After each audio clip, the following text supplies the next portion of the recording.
There's this question about, I read it on a atheist article, which said that, like when Allah had created the Garden of Eden, He put in Adam and Eve there, and but because they broke the rule, as in they had the fruit of, I don't know what it is, yeah, the fruit, which was forbidden, they were banished from the garden.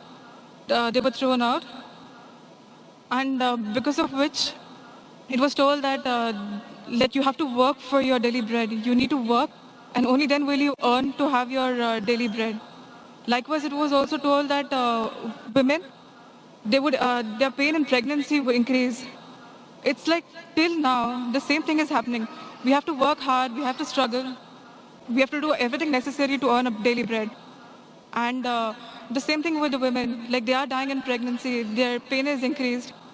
Why is it that if Allah Himself had punished them so badly, till date, they are like with the same punishment? How is it that it is an example for others to forgive other people when Allah Himself has not forgiven? Or guide me right. Sister asked a very good question. She rightly said that what you're quoting, sister, is about the Bible. What you're saying is mentioned in the Bible, that Adam and Eve, may Allah be pleased with them, when they were in the Garden of Eden, they disobeyed the commandment of Almighty God. It's mentioned in the Bible. And it's mentioned in Genesis chapter number 3, verse number 23, that Almighty God punished them and He threw them out of the garden. And Almighty God says in Genesis chapter 3, verse number 16, that you women, because you have disobeyed God, you shall give birth to children in pain, and your desire shall be that of the husband. So according to the Bible, pregnancy is a curse on the woman. This is what you're quoting is the Bible. And I agree with you that how can God not forgive? In Christianity, the full blame in the Bible is put on the woman, Eve. May Allah be pleased with her. In Quran, if you read, there is not a single place in the Quran where the blame is put only on Eve. The blame is equally put on Adam and Eve both. May Allah be pleased with them. If you read in the Quran, it's mentioned in Surah Araf, chapter number 7, verse number 19 to 27, that Adam and Eve, may Allah be pleased with them, both of them, they disobeyed God. Both of them, they repented, and both were forgiven.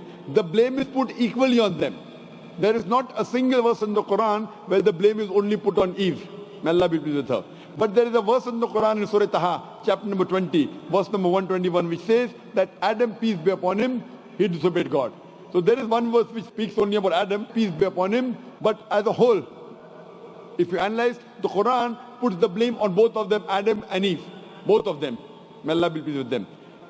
In the Bible, the blame is only put on women, and because of that, Almighty God says, you shall bear children in pain, and your desire will be that of the husband. So pregnancy, according to the Bible, is a curse. But if you read the Quran, pregnancy is not a curse, pregnancy uplifts the woman. Allah says in the Quran, in Surah Nisa, chapter 4, verse number 1, respect the womb that bore you. Furthermore, Quran says in Surah Luqman, chapter number 31, verse number 14, and Surah Aqaf, chapter number 46, verse number 15, that we have enjoined on the human beings to be kind to the parents. In travail upon travail did the mother bore you, and in pain did she give you birth. So here we realize that the Quran says that we have to respect your parents, especially your mother. And our beloved Prophet Muhammad said, it's mentioned in Sahih Bukhari, volume number 8, in the book of Adab, chapter number 2, hadith number 2. A man approaches Prophet Muhammad and asks him that who deserves the maximum love and companionship in this world. So the Prophet replies, your mother. The man asked after that too. The Prophet again says your mother. The man asked after that too. Again the Prophet says your mother. The man asked after that too. Then for the fourth time the Prophet says your father. That means 75%. 3/4 of the love and companionship goes to your mother. 25%. 1/4 goes to the father. In short, mother gets the gold medal, she gets the silver medal as well as the bronze medal. The father has to be satisfied with the mere consolation prize. So these are the teachings of Islam. In Islam, pregnancy uplifts the woman. And I agree with you, once Almighty God has forgiven the human beings, how can He keep on punishing them? So this is the difference between Islam and Christianity, sister. So are you convinced with the answer? Yes, definitely. So do you want to accept Islam now? Yes. Do you believe that there is one God? Yes, I do. Do you believe Jesus is God? No. Do you believe Prophet Muhammad, peace be upon him, is the last and final messenger? Yes, I do. Is anyone forcing you to accept Islam? No. Are you doing out of your own free will? Yes. Are you doing out of your own conviction?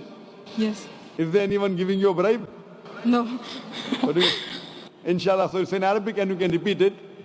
Okay. Ashhadu Ashhadu Allah Allah ilaha ilaha illallah illallah wa ashhadu wa ashhadu anna anna Muhammadan Muhammadan abduhu abduhu wa rasuluhu.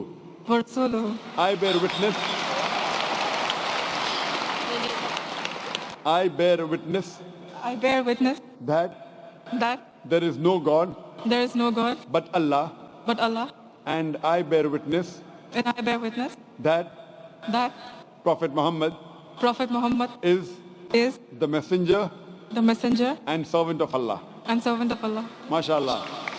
You are a Muslim, and I pray to Allah subhanahu wa ta'ala that to guide you and help you guide your family members also, and to give you the best in this world as well as in the next life. And inshallah grant you Jannah.